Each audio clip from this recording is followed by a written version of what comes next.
علی سید الرسل و خاتم النبیین وعلی آلہ وصحبہ اجمعین اما بعد۔ محترم حاضرین، آج ہم اسلام کے ایک اہم ترین رکن زکوٰۃ کی فہم اور حساب کتاب کرنے جا رہے ہیں۔ یہ ایسے ہی فرض ہے جیسے نماز فرض ہے۔ جس طرح سے کہ نماز ہم لوگ سیکھتے ہیں اور پھر اس کو ادا کرتے ہیں، ایسے ہی زکوٰۃ بھی ایک فریضہ ہے، اس کو سیکھ کے ادا کرنا یہ ہم سب کے ذمہ لازم ہے، خاص طور پر اس شخص کے ذمہ لازم ہے جس پر زکوٰۃ فرض ہے۔ اسلام کا تیسرا بڑا رکن زکوٰۃ ہے۔ بنی الاسلام علی خمس شہادت لا الہ الا اللہ وان رسول اللہ و اقام الصلاۃ و ایتاء الزکاۃ و صوم رمضان والحج من استطاع الیہ سبیلا۔ پہلا رکن اسلام کا شہادتین کی گواہی، لا الہ الا اللہ محمد الرسول اللہ۔ دوسرا رکن نماز، تیسرا رکن زکوٰۃ، اور چوتھا رکن روزہ، اور پانچواں رکن حج ہے۔ قرآن مقدس میں 82 مقامات پر اللہ تعالیٰ نے نماز کے ساتھ زکوٰۃ کو ذکر کیا، ایک ہی آیت میں۔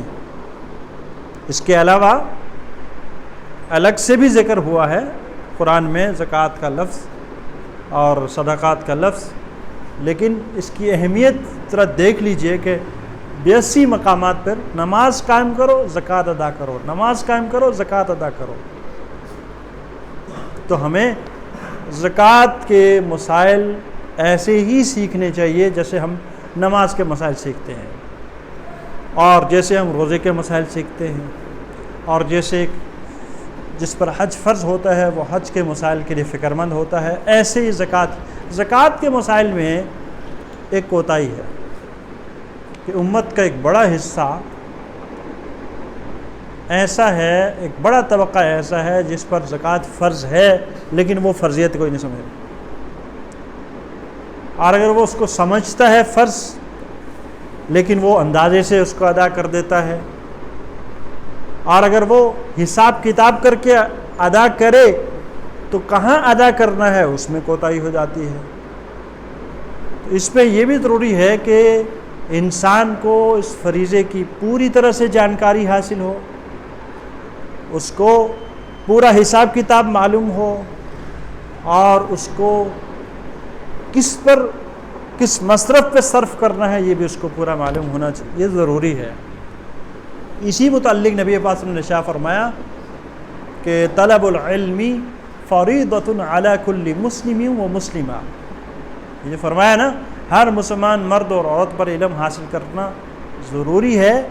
وہ یہی علم ہے کہ جو چیز انسان کے ذمہ لازم ہے، اب اس لازم کو کیسے ادا کرنا ہے اس کا علم بھی لازم ہے، اس کا علم بھی ضروری ہے، یعنی حلال و حرام کی پہچان انسان کو ہو جائے، اجمالی طور پر معلوم ہو جائے، بہت تفصیل سے، بہت گہرائی سے، تو ظاہر سی بات ہے وہ فیلڈ کے ماہرین ہی جانتے ہیں، تو انسان کو اس ماہر کی طرف جانا، ہر وقت طلب علم میں رہنا۔ اب زکوٰۃ کا جو مسئلہ ہے قرآن مقدس میں بڑی ترغیبات ہیں۔ نبی کریم صلی اللہ علیہ وسلم کو ارشاد فرمایا، خذ من اموالہم صدقۃ تطہرہم وتزکیہم بہا وتصلی علیہم ان صلاتک سکن لہم۔ آپ ان لوگوں کے اموال میں سے صدقہ وصول کیجئے، اور اس صدقے کے وصولی کی وجہ سے ان کا مال پاک صاف ہو جائے گا، پھر آپ ان کے لیے دعا بھی کیجئے۔ آپ کا تسلی دینا، آپ کا ان کے لیے دعا کرنا ان کے سکون کا باعث ہوگا۔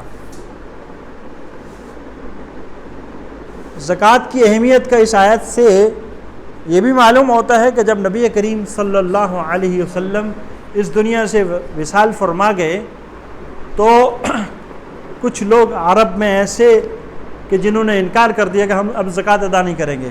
کیوں نہیں کرو گے؟ انہوں نے کہا کہ چونکہ قرآن میں آتا ہے، نبی کریم صلی اللہ علیہ وسلم کو حکم ہے کہ آپ ان کے اموال سے زکوٰۃ لیں.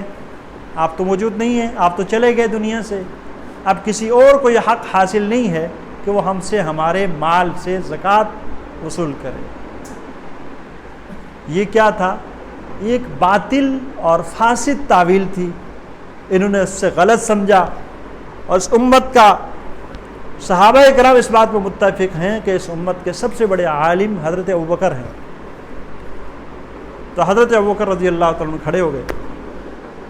انہوں نے کہا واللہ لا اقاتلن من فرق بین الصلاۃ والزکاۃ. اللہ کی قسم میں اس شخص سے جہاد کروں گا، جہاد کا لفظ، قتال کا لفظ، کہ جو زکوٰۃ اور نماز میں فرق کرے.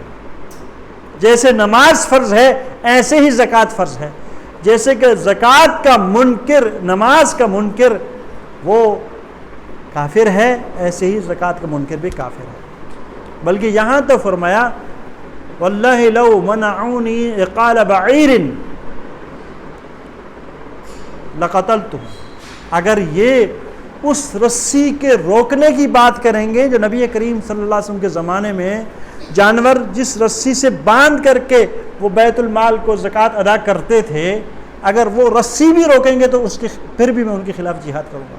اتنا سخت موقف اختیار کیا، حالانکہ آپ صلی اللہ علیہ وسلم کے دنیا کے جانے پہ بڑے مشکل حالات تھے.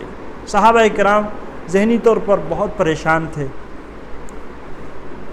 حضرت عمر رضی اللہ عنہ نے حضرت ابوبکر سے عرض کیا کہ اس وقت ہمیں تھوڑا سا مصلحت سے کام لینا چاہیے. بہت سارے اور بھی مسائل ہیں. ردت کا مسئلہ ہے، نعوذ باللہ ارتداد کا مسئلہ ہے، لوگ اسلام سے پھر رہے ہیں، ہمیں ان کو دیکھنا ہے، اور بہت سارے مسائل ہیں. اس میں تھوڑا سا نرمی دکھائیں. تو حضرت ابوبکر رضی اللہ تعالیٰ عنہ نے حضرت عمر سے فرمایا کہ آپ انک جبار فی الجاہلیہ و خوان فی الاسلام. تم زمانہ جاہلیت میں بہت سخت اور تندخو تھے اور اسلام میں آ کے نرم پڑ گئے. اس وقت یہ فرمایا تھا اگر یہ ایک رسی بھی روکیں گے تو تب بھی میں ان کے خلاف جہاد کروں گا. حضرت عمر فرماتے ہیں کہ اب میرا شرح صدر ہو گیا کہ حضرت ابوبکر حق پر ہے، اور ہم سارے ان کے لیے کھڑے ہو گئے. پھر سارے صحابہ نے حضرت ابوبکر کے اس مسئلے پر اجماع منعقد کیا اور سب نے ان کی تائید کی کہ ہاں. تو یہ ایک اہم ترین رکن ہے اسلام کا.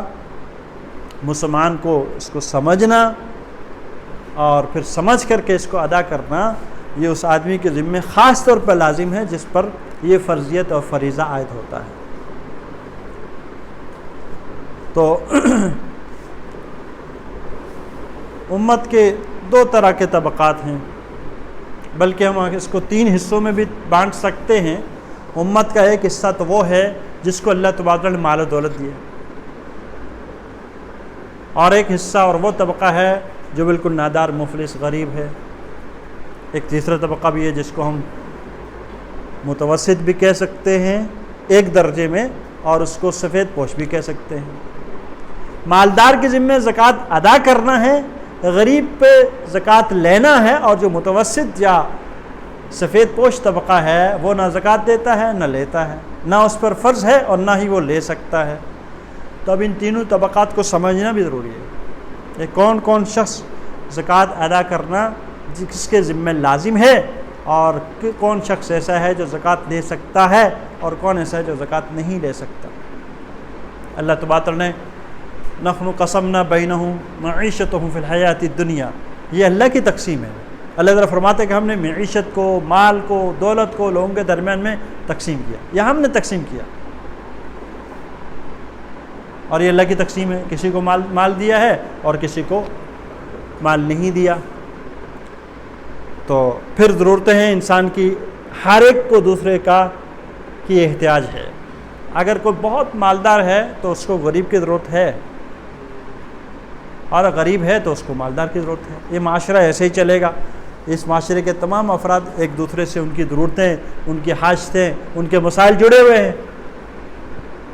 کوئی معاشرہ اپنے آپ کو غریبوں سے بالکل الگ نہیں کر سکتا، اور کہیں بالکل ہی غربت ہو تو بھی مسائل ہیں مسائل۔ تو بہرحال ہمارے معاشرے میں تو اس طرح کے یعنی 3 طبقات عمومی طور پر پائے جاتے ہیں، کس پر زکوٰۃ فرض ہے اور کون زکوٰۃ لے سکتا ہے، اور کس پر زکوٰۃ فرض نہیں اور لے بھی نہیں سکتا۔ اس اعتبار سے 3 طرح کی تقسیمات ہیں۔ اب ہم دیکھتے ہیں، اپنی سلائڈز کی طرف آتے۔ سب سے پہلے ہم نے کہا کہ زکوٰۃ کیسے ادا کریں، یہ ایک وہ عنوان ہے۔ سب سے پہلے زکوٰۃ کا معنی اور اس کا حکم۔ زکوٰۃ جو ہے، ایک معنی اس کا ہے پاک کرنا، جیسے میں نے آیت پڑھی، آپ صلی اللہ علیہ وسلم کو حکم ہوا کہ آپ ان کے اموال سے زکوٰۃ وصول کیجئے تاکہ ان کا مال پاک ہو جائے، اور ان کے مال کو پاک کیجئے۔ تو یہ معنی اس کے اندر موجود ہے، اور قرآن مقدس میں زکوٰۃ کا یزکون انفسکم فلا تزکوا انفسکم، اپنے آپ کو پاک مت کہو، اپنے آپ کو پاک کرو۔ ویزکیہم، آپ صلی اللہ علیہ وسلم کے فرائض منصبی میں سے یہ بھی فرمایا کہ آپ صلی اللہ علیہ وسلم امت کا تزکیہ فرماتے ہیں۔ تزکیہ کہتے ہیں کہ دل کی جو بیماریاں ہوتی ہیں ان کو صاف کر دینا۔ دل میں حسد ہے، کینہ ہے، بغض ہے، نفرت ہے، اور اللہ جانے کیا کچھ پڑا ہوا ہے، ان ساری بیماریوں کو صاف ستھرا، دل صاف شفاف ہو جائے، یہ ہے تزکیہ۔ اور زکوٰۃ کے معنی میں بھی یہ مفہوم پایا جاتا ہے۔ اور ایک معنی اس کا جو ہے وہ بڑھوتری اور بڑھنے کے معنی میں بھی، برکت کے معنی میں بھی۔ زکوٰۃ کا ایک معنی مال کا بڑھنا، خود اس کے معنی کے لغوی معنی کے اندر یہ بات پائی جا رہی ہے، تو اس کا اثر پھر کیوں نہ ہوگا۔ قرآن مقدس میں ایک بہت ہی لطیف پیرائے میں سمجھایا ہے کہ جو لوگ اللہ کے راستے میں خرچ کرتے ہیں، زکوٰۃ ادا کرتے ہیں، ان کی مثال اس زکوٰۃ ادا کرنے کی ایسی ہے جیسے کمثل حبہ، جیسے ایک دانہ ہوتا ہے، حبہ سیڈ، جو بیج ہوتا ہے، بیج سیڈ۔ اب وہ دیکھیں ایک سیڈ اتنی چھوٹی سی چیز ہوتی ہے، جب اس کو زمین میں ڈال دیا جائے، اور انسان کے بس میں تو اس بیج کو زمین میں ڈالنا ہے، ہل چلا دینا ہے۔ اب آپ دیکھیے کہ اتنی موٹی موٹی تہ والی مٹی اور بھاری مٹی اس چھوٹے سے بیج کو اپنے اندر دبائے ہوئے ہے، اور وہ بیج جو نہایت چھوٹا سا ہے کس طرح سے اس مٹی کو پھاڑ کے زمین سے باہر نکلتا ہے، اور جب نکلا ہوتا ہے تو کتنا نازک سا ایک پودا ہوتا ہے کہ اگر بچہ بھی اس کو، چھوٹا سا معصوم بچہ جو کرالنگ کرتا ہو جا رہا ہے، جو کھڑا بھی نہیں ہو سکتا اور وہ خود سے گرتا ہے، اگر وہ اس پہ ہاتھ مار دے تو وہ خود جو ہے وہ مسل کے ختم ہو جائے گا، وہ چھوٹا سا۔ لیکن کیسے آپ دیکھیں اللہ تعالیٰ اس کو اتنی مضبوط زمین سے نکالتا ہے، اور وہ تناور درخت بن جاتا ہے، اور پھر اس سے جناب مختلف سٹیاں نکلتی ہیں، بالیاں نکلتی ہیں، اور ایک بیج سے 700 دانے تک نکل آتے ہیں۔ قرآن مقدس میں مثال دی ہے، زکوٰۃ کی مثال انسان کے مال میں اتنی ہے جیسے کہ ایک دانہ ہو، ایک بیج ہو، اور وہ بیج کیا کرتا ہے؟ پیداوار کو بڑھا دیتا ہے۔ ایسے ہی زکوٰۃ انسان کے مال کو بڑھا دیتی ہے۔ یمحق اللہ الربا ویربی الصدقات، اللہ تبارک تعالیٰ نے سود کو حرام کیا کہ ایک اس کے اندر ایک عنصر یہ بھی پایا جاتا ہے کہ جس مال میں سود ہوتا ہے وہ مال بہت زیادہ ہونے کے باوجود تباہ و برباد ہو جاتا ہے، اس کو گھٹا مٹا کے ختم کر دیتا ہے۔ لیکن اس مال میں اگر صدقہ شامل ہو جائے تو وہ صدقہ اس کو بڑھاتا ہے۔ یربی الصدقات، مال میں جو صدقہ اور زکوٰۃ ہے وہ اس مال کو بڑھاتا ہے۔ تو ایسے ہی بڑھاتا ہے جیسے ایک بیج ہوتا ہے، اور وہ کتنی بڑی فصل کے اندر اضافے کا باعث بن جاتا ہے، پھر اس کو آگے آگے سرکولیٹ کرتے چلے جائیے تو وہ ایسے مال میں جس کی زکوٰۃ ادا ہو رہی ہوتی ہے اللہ تعالیٰ اس میں برکات دیتے ہیں، اور وہ مال پھیلتا چلا جاتا ہے۔ تو ایک معنی جو ہے اس کا یہ بھی ہے، اللہ تبارک نے شاہ فرمایا ان کے مال سے زکوٰۃ لو تاکہ ان کو پاک کرے اور بابرکت کرے، اور اس وجہ سے اور دعا دے ان کو، کہ دعا جو ہے یا اہل ایمان کے لیے دعا، ان صلاتک سکن لہم، آپ صلی اللہ علیہ وسلم کی دعا ہو اور پھر انسان کو سکون نہ پہنچے. تو یہ آپ صلی اللہ علیہ وسلم کا یہ امت کے پر احسان کہ آپ ان کی دلجوئی بھی فرماتے تھے، ان کے لیے دعائیں بھی فرماتے تھے، اور لوگ خوشی خوشی زکوٰۃ بھی ادا کرتے تھے. تو یہ ایک اس بات کا حکم ہے. شرعی اصطلاح میں مال اس خاص حصے کو کہتے ہیں، زکوٰۃ کہتے ہیں، جس کے اللہ کے حکم مطابق فقیروں محتاجوں کو دیا جائے اور ان کو مالک بنایا جائے. یہ ایک اصطلاحی تعریف ہے. زکوٰۃ دینا فرض ہے. قرآن مقدس میں اور احادیث میں زکوٰۃ کی فرضیت کا ذکر ہے. اس پر اجماع امت بھی ہے. حضرت ابوبکر رضی اللہ عنہ کا جو طرز عمل میں نے آپ کو بتایا، پھر اس پر پورے صحابہ کرام کا اجماع ہوا. اور جو شخص زکوٰۃ ادا نہیں کرتا اس کے لیے سخت وعید بھی موجود ہے، احادیث میں بھی اور قرآن مقدس میں. والذین یکنزون الذھب والفضة، وہ لوگ جو سونا چاندی جمع کرتے ہوتے پھر اس کو اللہ کے راستے میں خرچ نہیں، اس کا زکوٰۃ نہیں ادا کرتے، تو یہ ان کا سونا چاندی اس کو آگ میں پگھلایا جائے گا. فتقویٰ بہا جباہہم جنوبہم وظہورہم، پھر اس آگ، دیکھو سونا اور چاندی ایسی چیز ہے اگر ان کو پگھالا جائے تو پگھال کر کے اس کو کسی بھی شکل میں ڈھال دیا جا سکتا ہے. زیورات جو بنتے ہیں اس کو سونے چاندی سے جو زیورات بنتے ہیں اس کو پگھال کے بناتے ہیں. پھر وہ شخص جو زکوٰۃ نہیں ادا کرتا مال میں سے، خاص طور پر سونے چاندی کا ذکر اس لیے ہوا کہ سونا چاندی جو ہے یہ اصل ثمن ہے، حقیقی مال سونا چاندی ہے. آج تو ہمارے ہاں جو کرنسی روپیہ ہے، ہماری جو کرنسی ہے، یہ اس کی مختلف مراحل سے گزرتی ہے. یہ شکل ہے کہ آج اسی کو مال سمجھا جانے لگا، وگرنہ آپ دیکھیں پہلے وقت میں یہ اس پہ لکھا جاتا تھا کہ بطور ضمانت اسٹیٹ بینک جو ہے بطور حامل ہادہ کو بطور ضمانت، کہ یہ ضمانت کس بات کی ہے کہ اسٹیٹ بینک کے پاس یا ملک کے خزانے میں اس رسید کے پیچھے اتنا سونا موجود ہے، یہ اس سونے کی ضمانت ہے، یہ رسید ہے آپ کے پاس. اصل میں مال نہیں ہے، یہ رسید ہے. مال وہ ہے جو سونے اور چاندی کی شکل میں موجود ہے. تو یہ سونا اور چاندی اصل سامان ہے. باقی آج کے زمانے میں جیسے دیگر کرنسیز ہیں اس سے اس کو اصل شمار کر کے اس سے جو ہے معاملات کیے جانے لگے ہیں. بہرحال تو فرمایا کہ اس پگھلے ہوئے سونے اور چاندی کو وہ شخص جو کہ مال جمع کرتا ہے پر اس کی زکوٰۃ نہیں نکالتا، تو اللہ تعالیٰ شاہ فرماتے ہیں کہ ہم اس کو پگھلائیں گے اور پھر اس سے ان کے پیشانیوں کو داغیں گے، نعوذ باللہ، ان کے پہلوؤں کو داغیں گے، ان کی پشتوں کو داغیں گے. یہ دیکھیں اب ویلڈنگ والا آدمی جب ویلڈنگ کرتا ہے تو کیا کرتا ہے؟ کہیں ٹانکا لگانا ہو تو کس طریقے سے یہ ٹانکا لگائیں، گویا اللہ تعالیٰ فرماتے ہیں کہ اس طرح سے سزا دی جائے گی. اور یہ بھی حدیث میں آتا ہے کہ نعوذ باللہ زکوٰۃ نہ کرنے والے کے مال کو اللہ تعالیٰ قیامت کے دن ایک گنجے سانپ کی شکل میں اس کے سامنے لائے گا اور وہ اس کو ڈھنستا رہے گا.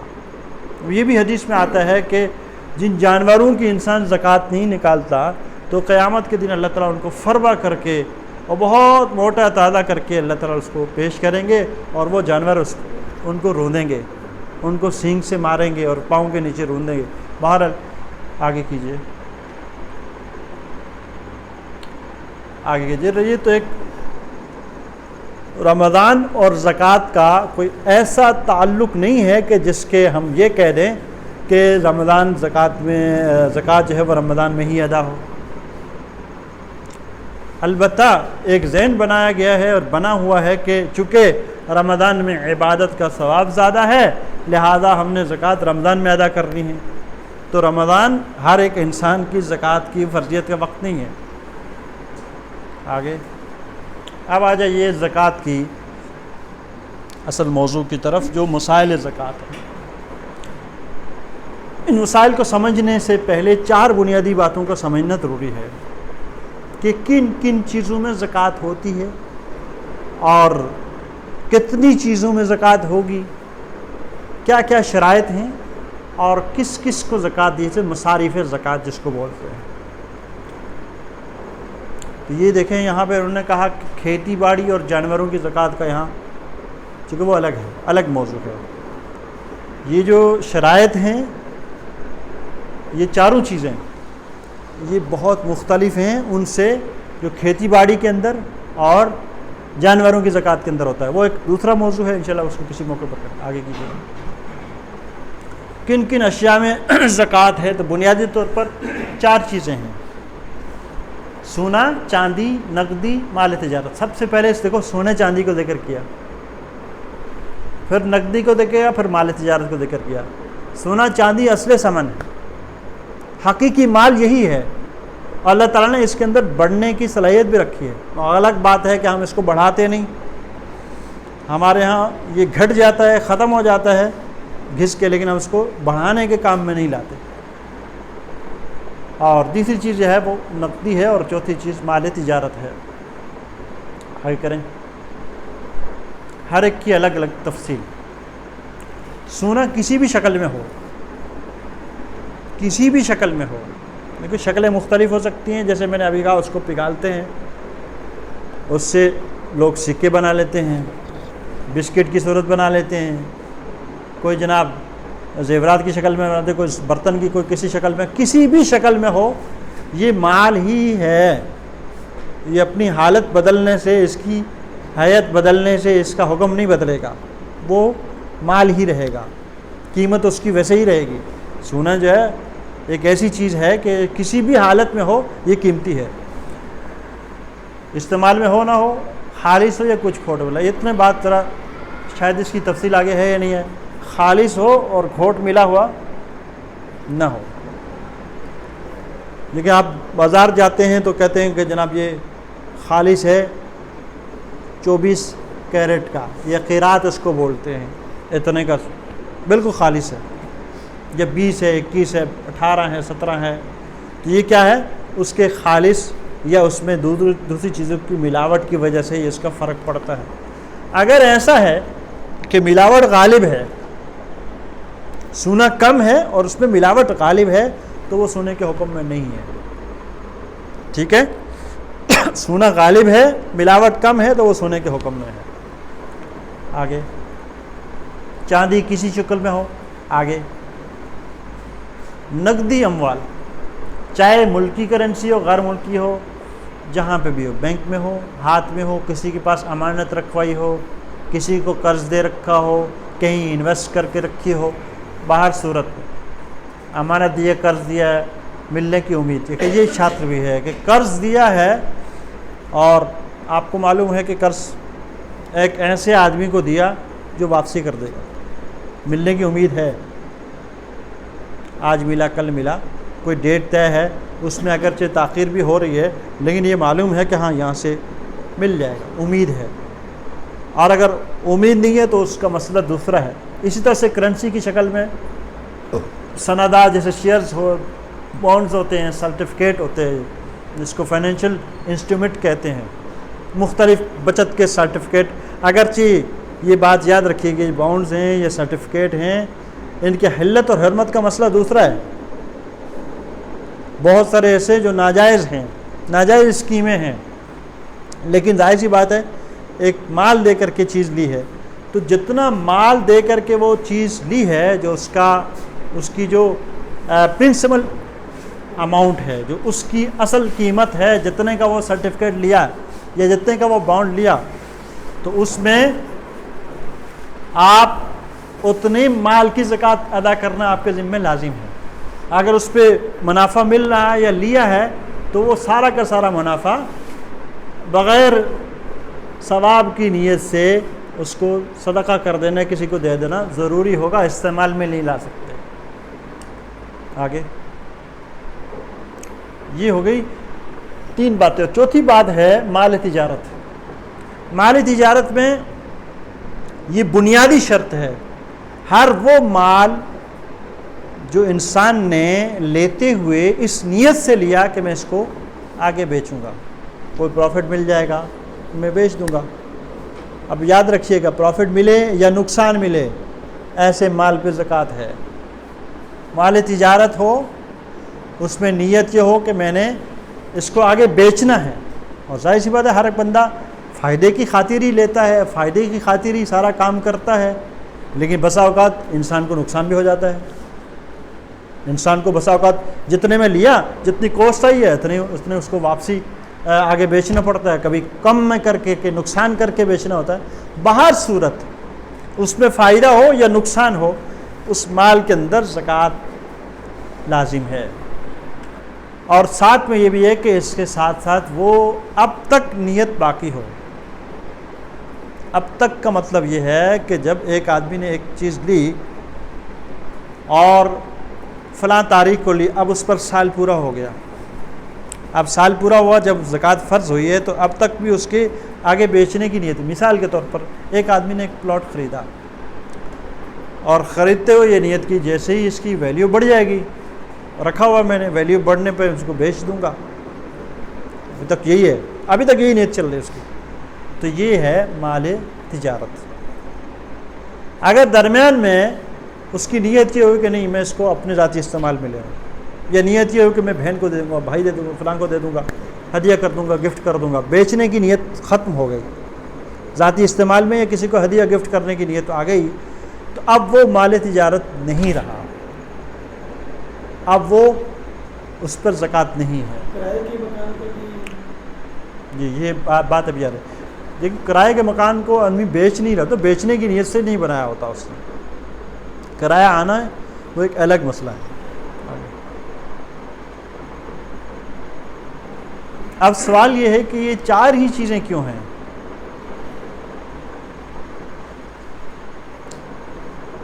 جن چیزوں کے اندر میں نے پہلے عرض کیا کہ بڑھوتری بڑھنا ہو، نمو اس میں ہو، تو فطری اور قدرتی طور پر اس میں بڑھنے کی صلاحیت ہو، پھر تبادلہ کرنے سے چیز بڑھتی ہے۔ پہلی چیزیں سونا، چاندی، نقدی، اور چوتھی چیز مال تجارت، ان میں کیا ہوتا ہے؟ مقصود بھی تبادلہ ہوتا ہے، آدمی ان کو آگے کرتا ہے، کوئی چیز اس کے بدلے میں لیتا ہے، تو کیا ہوتا ہے؟ یہ ایسے سرکل چلتا ہے، پہیہ چلتا ہے تجارت کا، نظام کا، تو وہ چیز بڑھتی ہے۔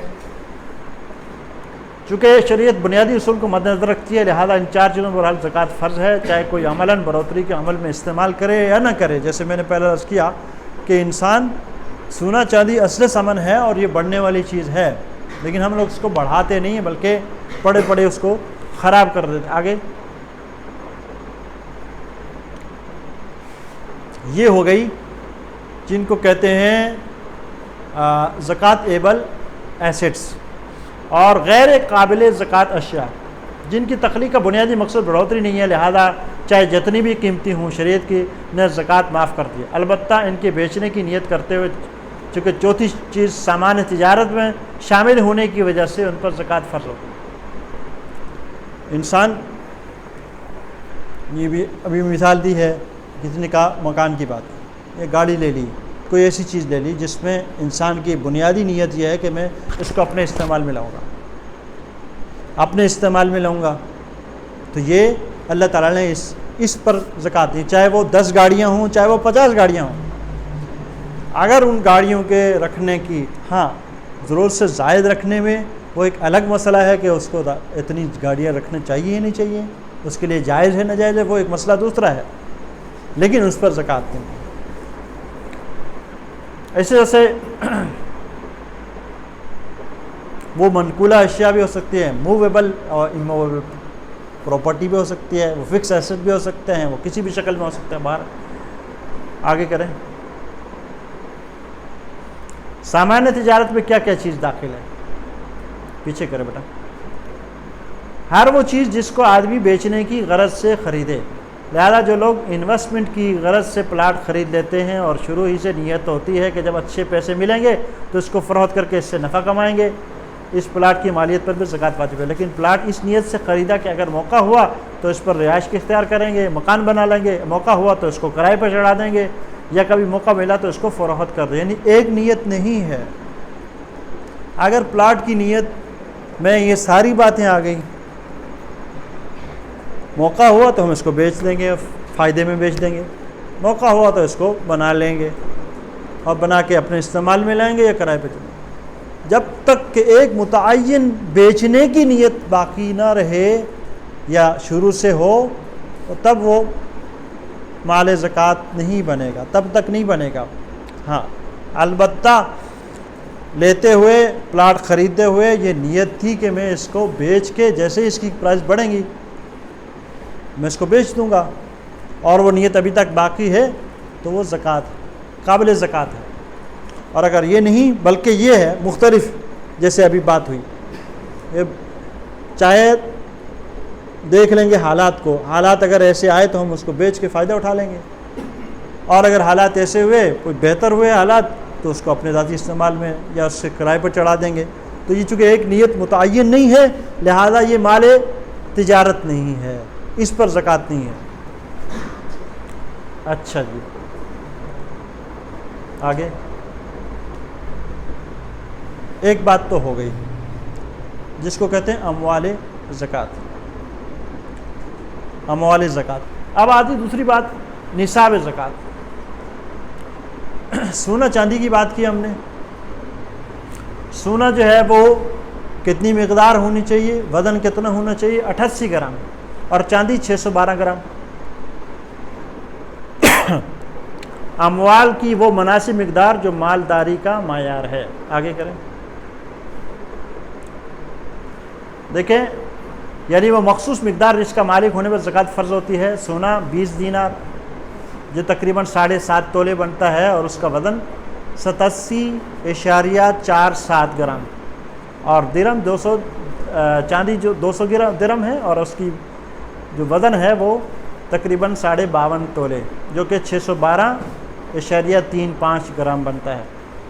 اور نقدی، چونکہ نقدی اور مال تجارت کا کوئی اپنا نصاب نہیں ہوتا، پھر کیا کریں گے؟ تو اگر ہم نے کہا کہ مال یعنی نقدی وہ ایک ایسی چیز ہے جس پر زکوٰۃ ہے، مال تجارت ایسی چیز اس پر زکوٰۃ ہے، تو کتنا مال تجارت ہو یا کتنا نقدی کرنسی کی صورت میں انسان کے پاس ہو کہ جس پر اس پہ زکوٰۃ فرض ہوگی، یہ بات اس میں نبی کریم صلی اللہ علیہ وسلم کے زمانے میں زکوٰۃ اپنا سونے چاندی تقریباً ان کے ریٹ برابر قریب ہوتے تھے اور بہت زیادہ استعمال میں تھے، تو اس وقت تو کوئی اتنا مسئلہ نہیں تھا۔ لیکن آج کے زمانے میں آپ دیکھ لیں کہ چاندی اور سونے میں بہت بڑا تفاوت ہے۔ یہ میں نے ریٹ لکھ دیا اس کو، آج کی تاریخ میں چاندی کی یہ قیمت ہے، اور تقریباً 1 لاکھ سے اوپر سونے کی قیمت ہے۔ کتنا بڑا تفاوت ہے، بہت بڑا تفاوت ہے۔ ایک بات سمجھانا چاہ رہا ہوں، اگر ہم چونکہ اصل ثمن یہی ہیں سونا اور چاندی، ان میں سے ایک جو ہے وہ مالیت کے اعتبار سے 1 تولے کی قیمت 1435 روپے ہے، اور سونے میں ہم دیکھیں تو 1 تولے کی قیمت تقریباً 1 لاکھ سے اوپر ہے۔ تو یا تو پھر ہم اس کو سونے کو جتنی اس کی 7.5 تولے سونے کے وزن کی جو مالیت ہوگی اتنے کا سونا ہم اس کو نصاب بنائیں، یا پھر ہم 52.5 تولے چاندی کی، تو کس کو بنانا چاہیے؟ آپ کی کیا رائے ہے؟ کم میں، یعنی جس کی قیمت کم بنے اس کا کیا فائدہ ہے؟ زکوٰۃ دینے والے زیادہ ہو جائیں گے۔ زبردست، یہی بات ہے، یہ ہے، اس کو کہتے ہیں انفع للفقراء، اس میں غریبوں کا فائدہ ہے، زکوٰۃ دینے والے زیادہ ہو جائیں گے۔ اگر ہم اس کو 7.5 تولے سونے کی قیمت پہ اگر ہم اس کو نصاب بنا دیں گے تو زکوٰۃ دینے والے کی کمی آ جائے گی، کمی آ جائے گی۔ اور اگر ہم اس کو 52.5 تولے کی چاندی کی قیمت پر رکھیں تو زکوٰۃ دینے والے بڑھ جائیں گے، مقدار بڑھ جائے گی ان کو۔ جب بڑھ جائے گی تو کیا ہوگا؟ معاشرے کے اس طبقے کا فائدہ ہوگا جو غریب نادار مفلس محتاج ہے۔ تو اس کو کہتے ہیں انفع للفقراء، جس میں غریبوں کو فائدہ ہے۔ وہ کیا ہے؟ 52.5 تولے چاندی کی قیمت جو کم بن رہی ہے۔ اب وہ کتنی بن رہی ہے؟ 75,337 روپے کچھ پیسے کریں ذرا اس کو 1435 ضرب 52.5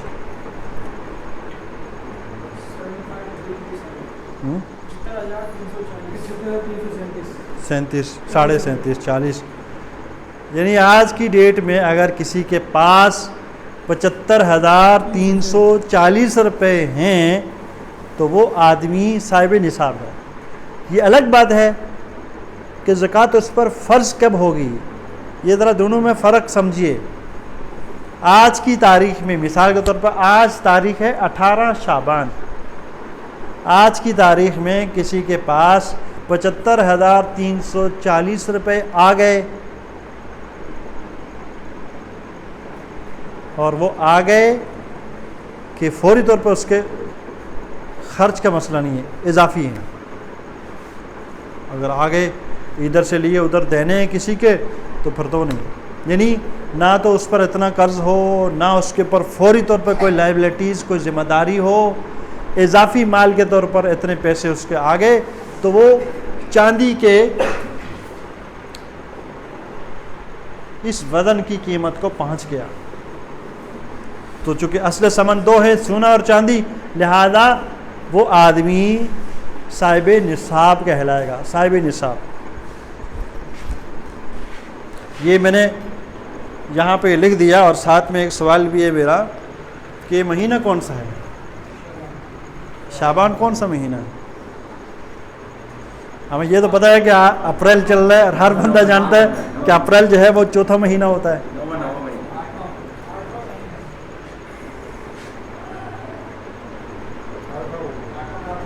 ہاں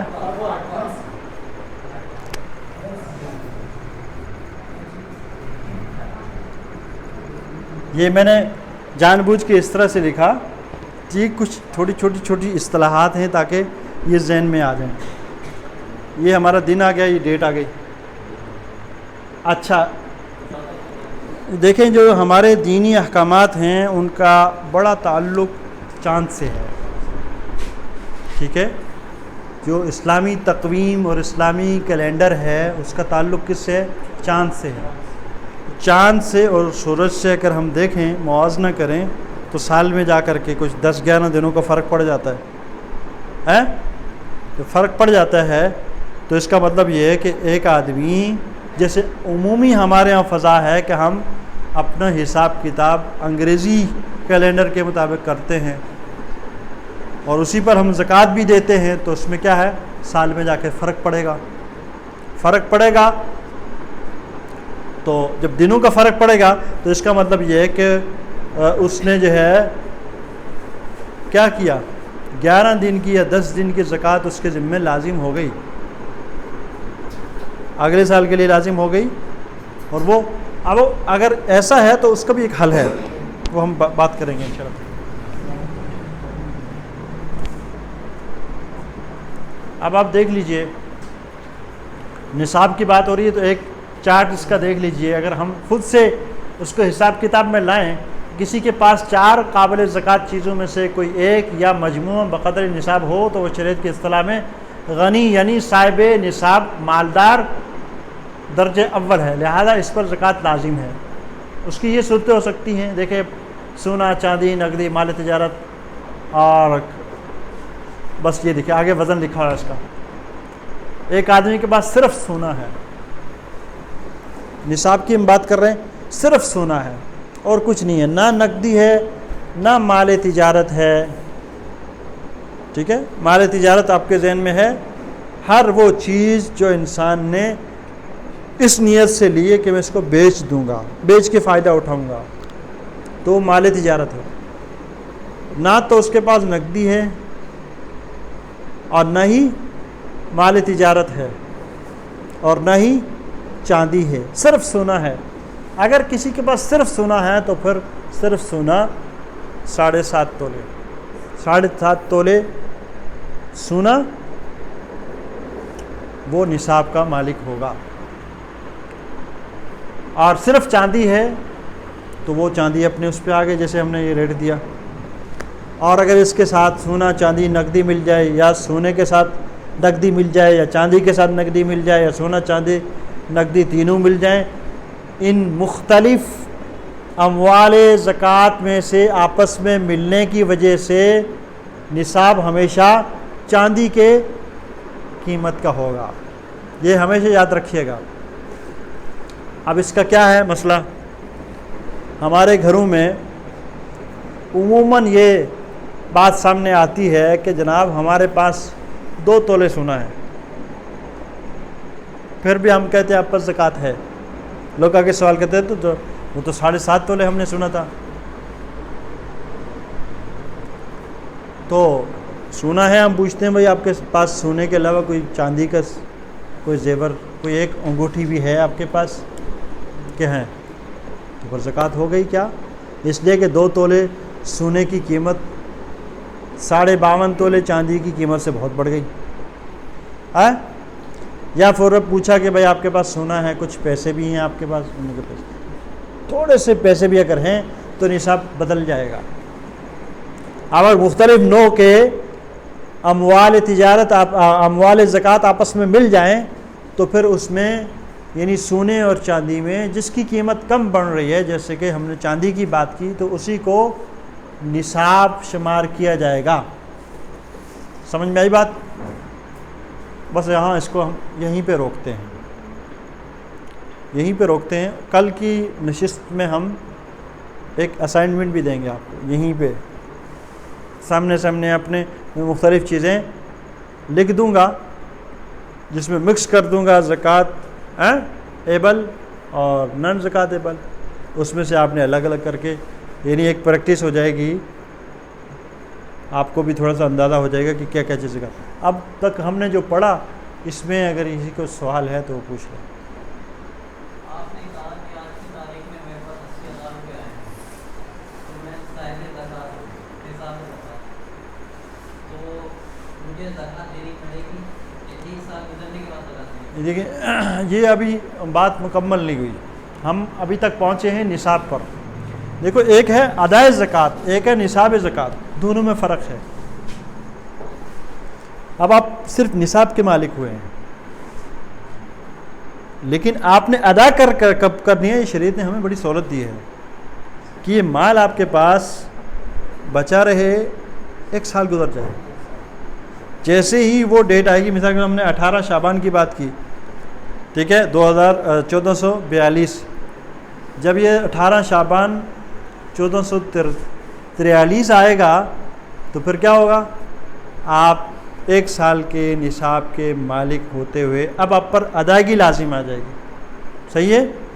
یعنی اس کو کہتے ہیں حولان حول. اس پر 1 سال گزرے.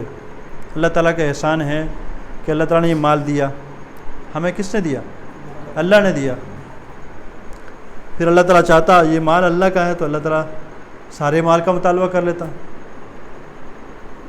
100% میں سے 100 روپے میں سے صرف 2.5 روپے ادا کرنے کو کہا کہ 97 روپے اپنے پاس رکھو، صرف 2.5% ادا کرو، 2.5 روپے ادا کرو، اور وہ بھی تمہاری ضرورت سے جو زائد ہے، جو تمہاری ضرورت سے زائد ہے اور اس پر سال بھی گزر جائے. اور دوسرے مقام پہ اللہ تعالیٰ نے ارشاد فرمایا وَأَقِيمُوا الصَّلَاةَ وَآتُوا الزَّكَاةَ وَأَقْرِضُوا اللَّهَ قَرْضًا حَسَنًا. تم نماز قائم کرو، زکوٰۃ دو، دینی زکوٰۃ، اللہ کو قرض دو. اللہ تعالیٰ کو بلا ہمارے قرض کی ضرورت ہے؟ یہ سارے خزانے اسی کے پاس. یہ جتنا سونا چاندی ہے اور جتنی دنیا میں ہمیں چیزیں نظر آتی ہیں، سب کا خالق مالک اللہ ہے. سارے للہ خزائن السماوات والارض، زمین و آسمان کے سارے خزانے کس کے ہیں؟ اللہ کے ہیں. پھر اس کے باوجود ہم سے قرض مانگ رہا ہے. کس لیے؟ ہمیں میں سے ہماری جنس پر خرچ کرنے کے لیے.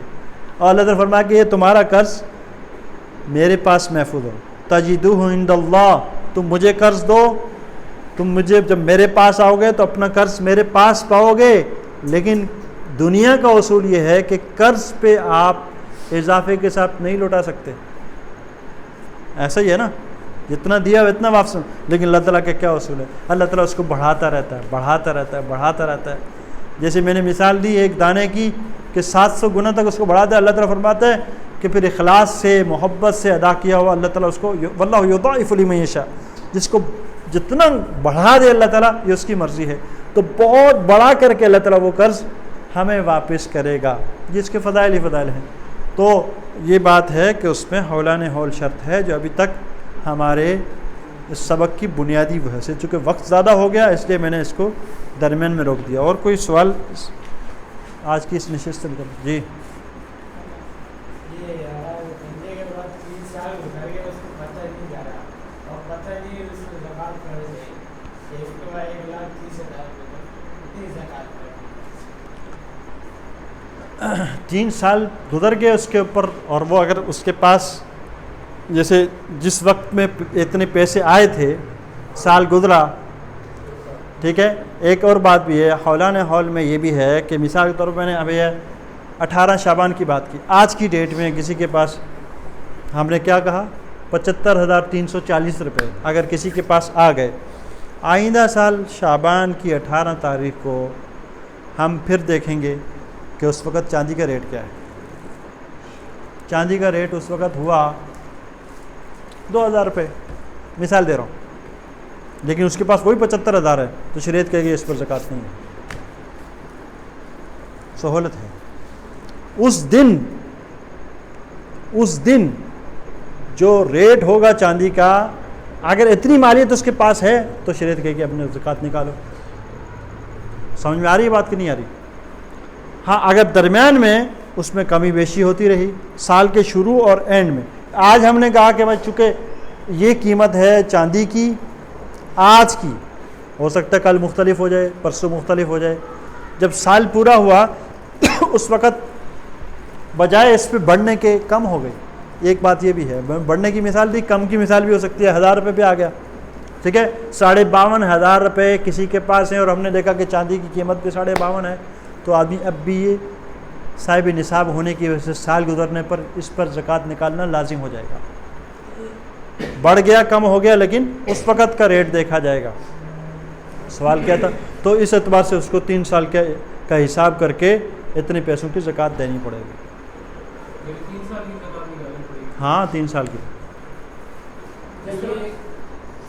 جی سوال میرا یہ کہ سر آپ نے ذکر کیا فراڈ، اگر ہم ایک فراڈ لیتے ہیں جس پر پرچیز کے لیے 10 سال اور اسے ہم 3 سال بعد سیل کرتے ہیں، تو کیا زکات 3 سال بعد دینی پڑے گی یا ہر سال اس کی زکات دینی پڑے گی؟ کم سے کم دینی پڑے گی 3 سال بعد؟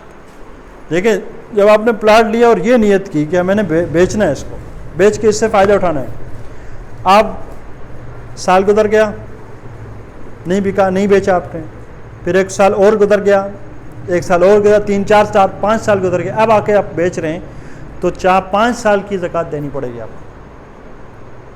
5 سال کی زکوٰۃ دینی پڑے گی نیت اب آپ۔ یہ بھی ابھی آ رہے ہے، کہ ابھی مسئلہ آ رہا ہے، بہت سارے مسائل میں نے چھوڑ دیے لیکن وہ سوالات وہی آ رہے ہیں۔ دیکھیں ہمیشہ زکوٰۃ ادا ہوتی ہے اس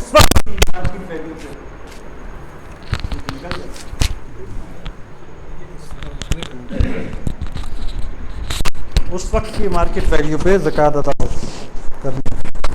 اب آپ نے پلاٹ لیا 1 لاکھ روپے کا اور اب 5 سال گزر گئے، اب وہ 50 لاکھ کا ہو گیا، تو اب آپ کہیں گے 1 لاکھ سے زکوٰۃ نہیں، بلکہ اس وقت جو اس کی مارکیٹ ویلیو ہے اسی کے حساب سے زکوٰۃ دینی پڑے گی۔ ہاں پچھلے سال اس کی کیا تھی، اس سے پچھلے سال کیا تھی، یہ آپ حساب کر کے ہر سال کے الگ الگ زکوٰۃ بنا سکتے ہیں۔ ایڈوانس پہ دے سکتے ہیں؟ ہاں زکوٰۃ ایڈوانس میں دیتے ہیں۔ ابھی ایک مثال کے طور پر آج کی ڈیٹ میں کسی کے پاس اتنے پیسے آ گئے 75,340 روپے، ابھی سال باقی ہے، پتہ نہیں سال پورا ہونے پر اس کے پاس اتنے پیسے بچتے ہیں نہیں بچتے، لیکن وہ سمجھتا کہ آج کی ڈیٹ میں میں صاحب نصاب ہو گیا ہوں، لہذا میں یہ ضرورت محسوس کر رہا ہوں کہ میرے فلاں رشتہ دار کو، تعلق دار کو یا فلاں دوست کو ضرورت ہے، اس نیت سے وہ زکوٰۃ ابھی ادا کر سکتا ہے۔ اس میں اگر ایسا ہے کہ میری زکات ڈیو ہوگی فرسٹ رمضان تو میں کیا لم سم پے کروں یا میں آہستہ آہستہ کر کے؟ دونوں طرح گنجائش ہے، لیکن یہ کہ اس میں احتیاط ضروری ہے کہ کہیں تاخیر کی وجہ سے زکوٰۃ آپ جو ہے وہ ادا نہ کر سکیں اور گنہگار ہوں۔ سہولت دونوں ہے الگ الگ سمجھ میں یہ جو کمپنی میں گریجویٹی ملتی ہے مثلا اگر 10 سال 12 سال مجھے 12 سال ایک جگہ ہو گئے اب مجھے 12 سال کی گریجویٹی ملے گی یہ کنفرم ہے کہ مجھے ملے گی میں چاہے چھوڑ دوں یا میں چھوڑ دو جاؤں تو اس کی یہ گریجویٹی کا پرائیویٹ فنڈ جو ہوتا ہے پروویڈنٹ فنڈ الگ ہوتا ہے میں ان کا مسئلہ دیکھیں پہلے وقت میں یہ تھا کہ اس کو کہتے ہیں دین ضعیف جو فقہ اصطلاح میں اس کو دین ضعیف کہتے ہیں دین ضعیف یہ ہوتا ہے کہ آپ کے مال کے اگینسٹ نہیں بلکہ آپ کی خدمت کے اگینسٹ آپ کو یعنی آپ اجیر ہیں کسی کمپنی کے امپلائی ہیں تو آپ کے اس عمل کے اگینسٹ آپ کو ایک چیز دی جا رہی ہے وہ اس نے سنبھالی لیکن وہ یہ دین ضعیف کہلاتا ہے جب تک یہ آپ کے ہاتھ میں نہیں آئے گا اس وقت آپ کے اوپر زکوٰۃ نہیں ہے لیکن اب سنا ہے کچھ وقت سے انہوں نے الگ سے ایک حکومت نے ایک جو ہے وہ ادارہ بنا دیا ہے اس میں کہا کہ یار یہ کمپنی سے بھی نکل جائے امپلائی کے اس سے نکل جائے اور امپلائی کو باقاعدہ سے اس ادارے کو وکیل بنایا جاتا ہے لہٰذا جب وہ وکیل ہو گیا تو اب وہ آدمی جو بھی امپلائی ہے وہ اس کا مالک ہے لہٰذا اس کو ساتھ ساتھ زکوٰۃ اس پر لازم ہوگی اور اس کو ادا کرنی پڑے گی اگر کسی کمپنی نے ایسا نہیں کیا ہوا تو اس وقت تک اس آدمی کے اوپر زکوٰۃ نہیں ہے جب تک وہ اس کے ہاتھ میں آ جائے گی تو 12 سال نہیں پچھلی سات کے نہیں ہاں اس وقت کے مال زکوٰۃ میں اس کو شامل کریں گے پیچھے کی نہیں مفتی صاحب 10 سال پہلے ایک آدمی پہ زکوٰۃ فرض ہے اس نے پہلے 10 سال سے پہلے جو تھے وہ نہیں دیا اس کے بعد جو پریزنٹ 10 سال جو گزرے اس کی دیے لیکن پہلے کے 2-4 سال رہ گئے تو وہ اس وقت کے حساب سے دے گا زکوٰۃ یا ابھی کے ریٹ کے حساب سے دے گا دیکھیں جو جس وقت آدمی کے اوپر زکوٰۃ جس زمانے میں تو اسی زمانے کے حساب سے اس کو زکوٰۃ اسی زمانے کے حساب سے ابھی پریزنٹ جو ریٹ ہے سونے کا نہیں اسی پہ اور ایک اور سوال اگر ایک آدمی کا سونا ہے اور پیسے اتنے نہیں ہے کہ وہ سونے کی زکوٰۃ نکال کے نقدی دے سکے تو اس کو کیا کرنا چاہیے اس کو سونا بیچنا چاہیے سونا بیچنا چاہیے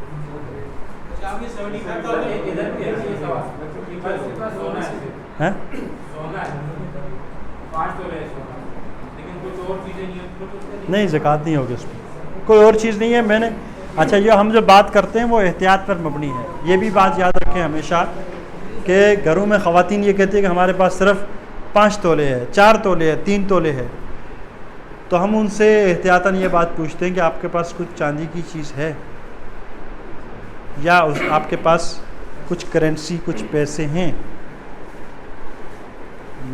لوگ اپنے لیے سنبھال کے رکھتے ہیں پیسے اگر تھوڑے بہت پیسے ہوئے چاندی ہوئی تو پھر وہ اس پر زکوٰۃ ہوگی لہذا احتیاط اس بات میں ہے کہ اگر کسی کے پاس 1 تولہ سونا بھی ہے تو وہ بھی زکوٰۃ دے کتنی ہو جائے گی بھائی ہیں 2,500-3 ہزار روپے اس کو زکوٰۃ ہوگی تو 2,500-3 ہزار جب انسان اپنی جیب سے نکالے گا کسی ضرورت مند کو کسی رشتہ دار کو دے گا خود اس کا دل کتنا خوش ہوگا کتنا مطمئن ہوگا اور اگلے بندے کی خدمت ہو جائے گی اس کے ساتھ تعاون ہو جائے گا لہذا احتیاطاً نکالنی چاہیے ہو سکتا ہے اس کے اوپر لازم ہو اور وہ نہ ادا کرے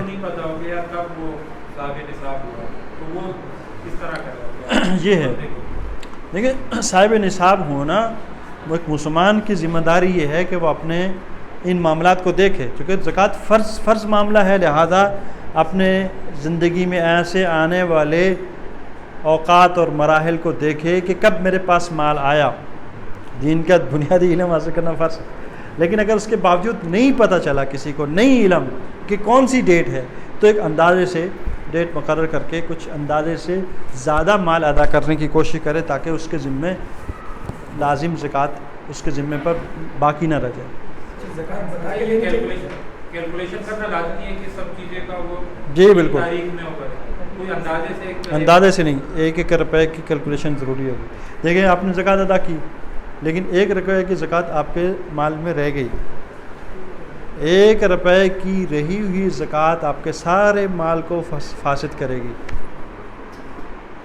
یہ دوسرا اس میں ہے کہ لوگ ایک کیلکولیشن نہیں کرتے یا لوگوں کے میں اپنی کیلکولیشن آدمی نہیں کرتا پھر اس کو پھر بولتے ہیں کہ میں نے پورے سال میں لے کے چلنا ہے تو وہ بھی کیلکولیشن نہیں ہوتی سہولت ہے اس میں دیکھیں کیلکولیشن مثال کے طور پر آپ تاجر ہیں آپ نے اپنا بزنس شروع کر میڈیسن کا آپ کا کاروبار ہے تو ہر وقت چیزوں کو رکھنا حساب میں تو مشکل ہوتا ہے تو آپ ایسا کریں کہ کوئی ایک دن مقرر کر دیں، اس میں اپنے لیے جو ہے وہ ساری چیزیں سامنے کر کے کہ اتنا مال تجارت ہے، اتنا بکنے والا، اتنا را مٹیریل ہے، اتنا انڈر پروسیس ہے، اور اتنا جو ہے فنیشنگ گڈز میرے پاس موجود ہیں، فکس ایسٹ سے ہٹ کے، وہ یعنی وہ جو کہ زکاتیبل تھنگس ہیں، زکاتیبل ایسٹس ہیں، وہ یہ ہیں اس وقت، تو آپ اس کو حساب میں رکھیں، پھر آسان ہے۔ اگر یہ بھی نہیں ہو سکتا، مثال کے طور پر آپ کو معلوم ہے کہ آپ نے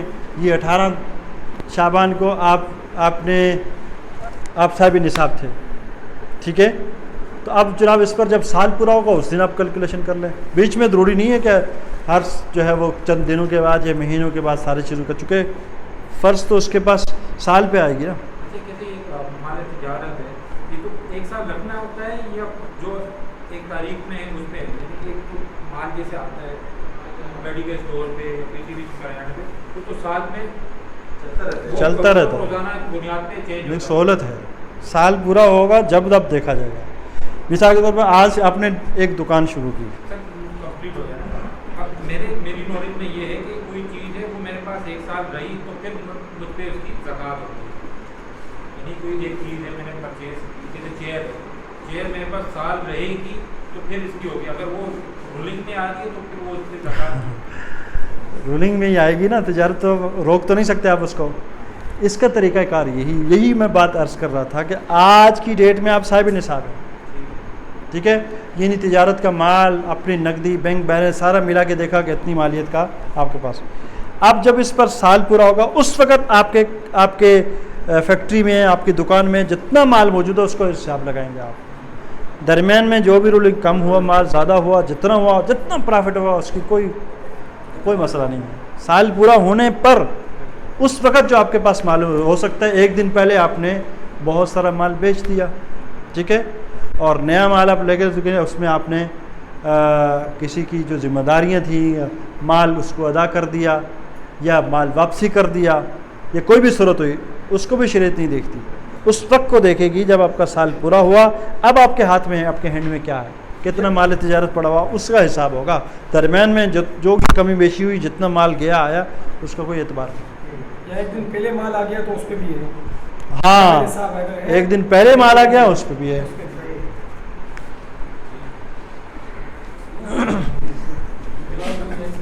نہیں دیکھیں، یہ جب تک پریزنٹیشن میں اب اس کو میں نے فیل کیا کہ جب تک پریزنٹیشن